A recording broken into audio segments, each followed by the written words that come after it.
Good evening, students. I hope your week is going well.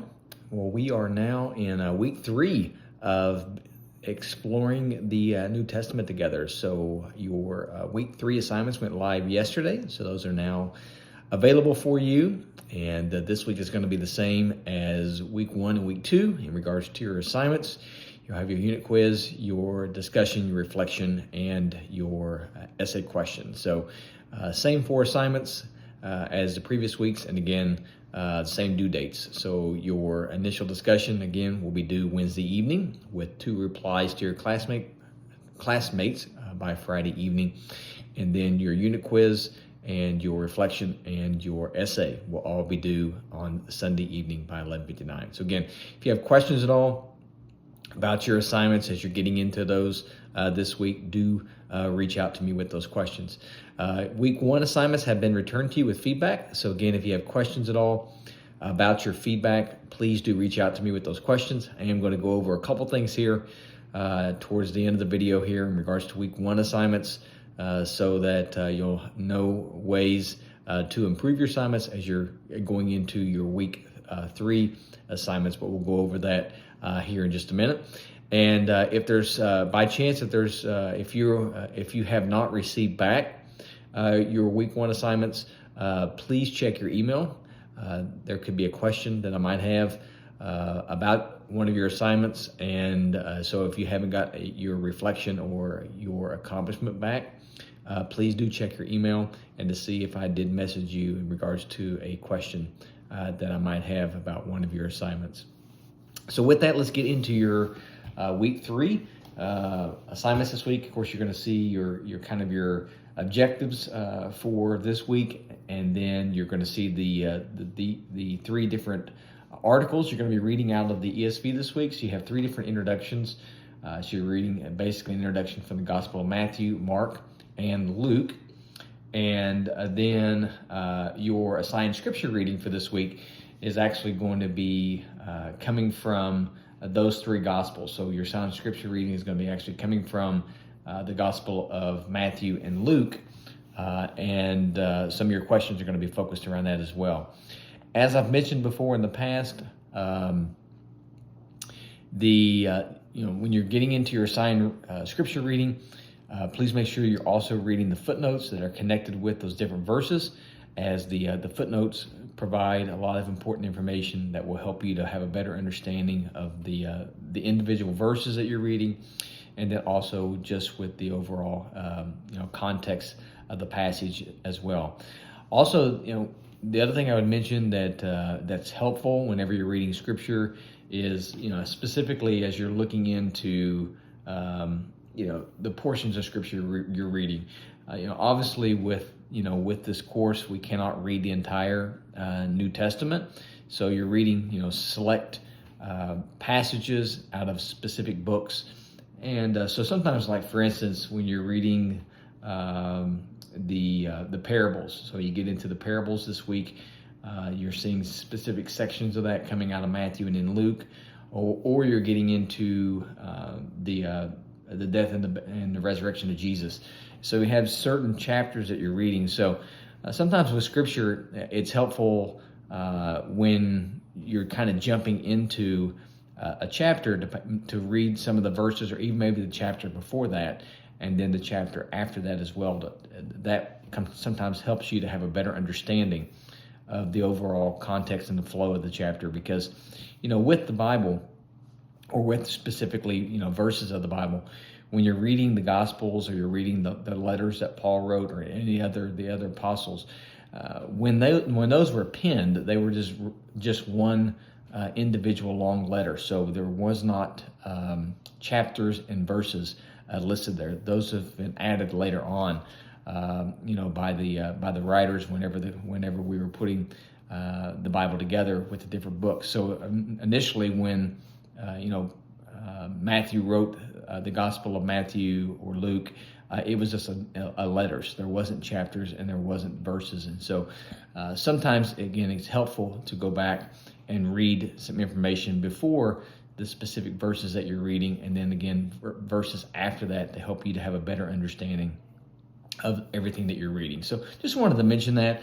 as you're getting in to your scripture reading for this week. There is also a video lecture there on the parables that's available for you as a video resource. And then there are 4 supplemental resources that are available for you, again, that are there to be able to help you as you're answering your questions this week. With those supplemental resources, there's a note there that, those are not assigned reading. So again, those are just resources that are available for you. Again, as you're doing your assignments, if you do use some other type of outside source than what is provided for you, whether it's, of course you have your ESV Study Bible and these resources here, but if you do use another outside resource, just make sure that you are properly citing that in your paper, in your works cited paper. So as we get into your assignments for this week, you're going to look at your discussion.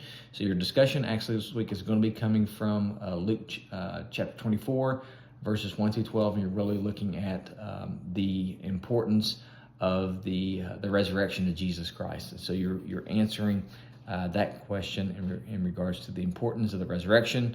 So you're writing an initial discussion post and then replying back to both of your classmates. For your reflection this week, you're actually going to be looking at the Lord's Prayer.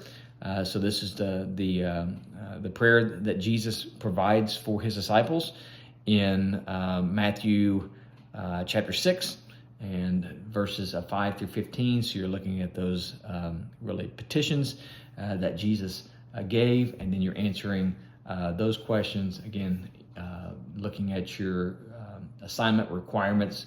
You're writing 2 paragraphs, at least 200 words in length, answering those specific questions. And we're going to go back to that here in just a minute and talk a little bit more about the requirements for your reflection and your essay assignment.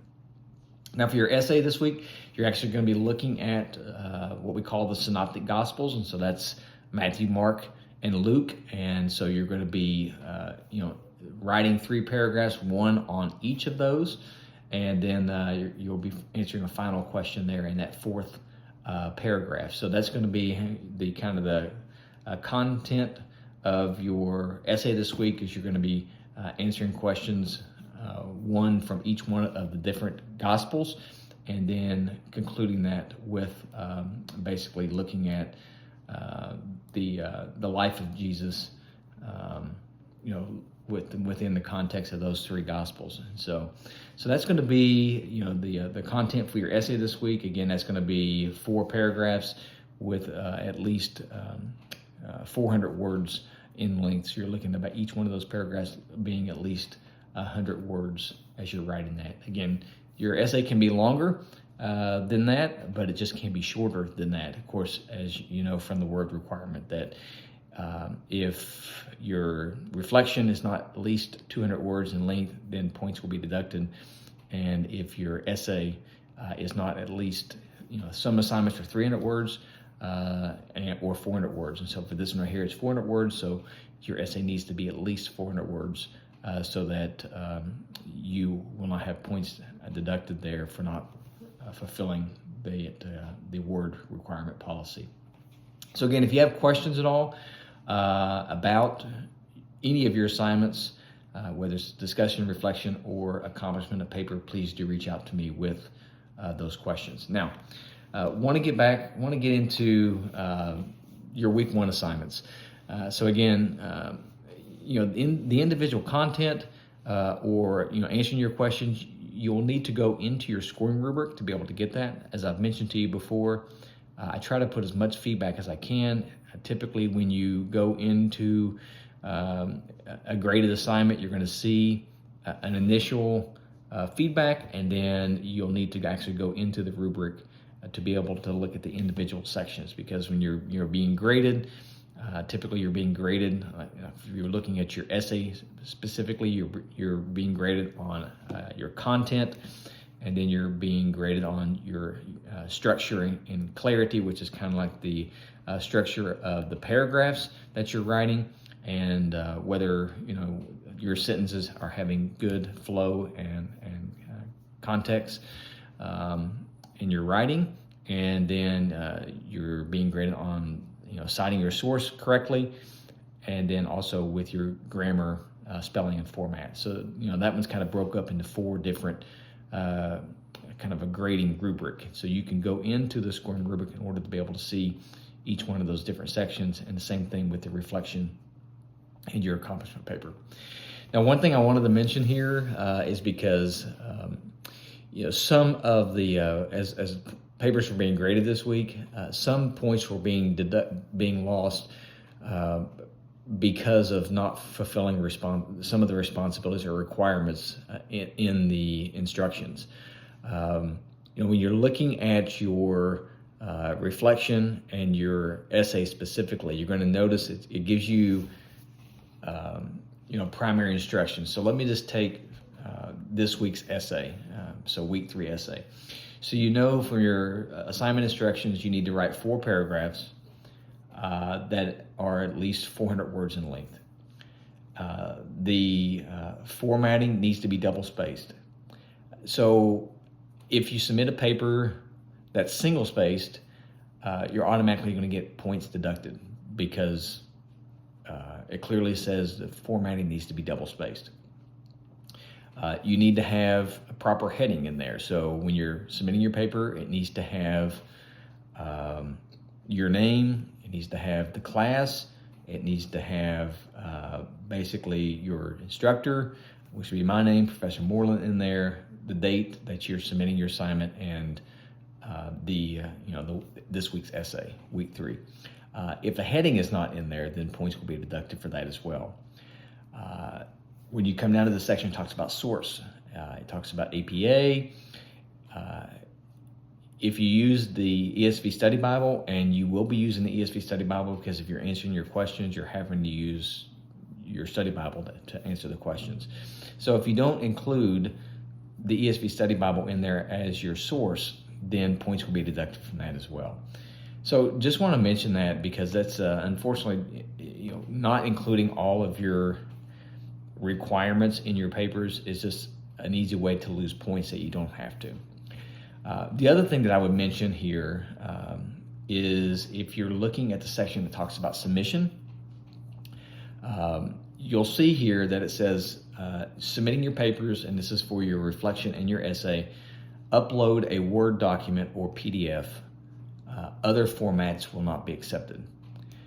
So that means that there's 2 ways that you need to submit your assignment. You need to do it either by creating a Word document or creating a PDF. And then when you go to the submission of your paper, you should be able to upload a file and submit that in. If you submit any other format, which that's either a text submission or some other type of format, then those will not be accepted. Points will be deducted for that. And so just wanted to mention that because, again, if you submit a different type format that is not a Word document or a PDF, then you have an opportunity that your assignment will not be accepted at all, or points will be deducted for it. So again, I just wanted to mention that so that as you're looking at your assignments and going through that you're not losing points where you don't have to. So again, if you have questions about that, please do reach out to me with those so that I can answer that for you, or if you're having difficulties also, getting a Word document to upload correctly or PDF, please reach out to me as well, and we'll see what we need to do and find out what the issue is so that your papers are being submitted properly. Again, if you have any questions at all about any of your assignments, feedback, ways you can improve your scores, please do reach out to me with that. The other thing that I would mention too is make sure that you're getting your assignments submitted on time. Please see that there is a late work policy, specifically for your discussions and your reflections. If those assignments are late, each day that they're late, there is or at least the first day it's late, there's a 2-point deduction, and it continues to go after that each day with an additional 2 points being deducted off your score. And if your responses to your classmates are late, then there's points that are deducted for that as well. Same way for your essay. 1 day late for an essay is a 4-point deduction, and it goes from there. 2 days late, it's an 8-point deduction. So again, if there's something going on that you know an assignment could potentially be late, please reach out to me beforehand, explain what is going on, and we will work on on a proper schedule there to be able to help get your assignment submitted. Because I understand things come up, issues, emergencies, family emergency, medical emergency, but you need to reach out to me to let me know specifically what is occurring. So again, just wanted to mention all those different things here. And again, I'm here to assist you any way that I possibly can as your instructor. With that, I hope you have a great rest of your week. And if I need to get another communication to you, I will either post another video or I will kind of use the course announcement to be able to get a communication to you. With that, have a great rest of your evening, and I look forward to connecting with all of you again soon.